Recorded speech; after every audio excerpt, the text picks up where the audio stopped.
છેલ્લા કેટલા સમયથી આદિવાસી વિસ્તારોમાં ભીલ પ્રદેશની માંગ સતત ઉઠી રહી છે. તો આ માંગને લઈને રાજકીય પક્ષોમાં પણ અલગ અલગ મતો જોવા મળી રહ્યા છે.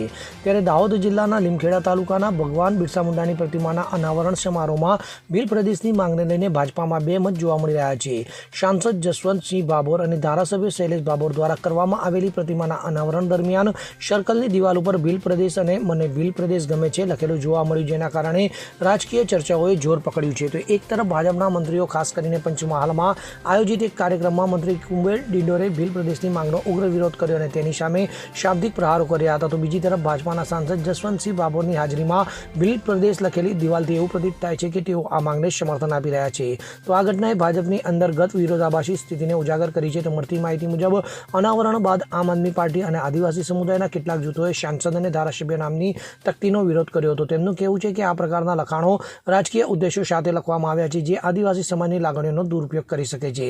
તો આ ઘટના મુદ્દે હજુ સાંસદ જસવંતસિંહ ભાભોર તરફથી કોઈ સત્તાવાર નિવેદન આવ્યું નથી, પરંતુ આ મુદ્દો આગામી દિવસોમાં વધુ ચર્ચામાં રહેવાની શક્યતા છે. Bureau report, CN24 news.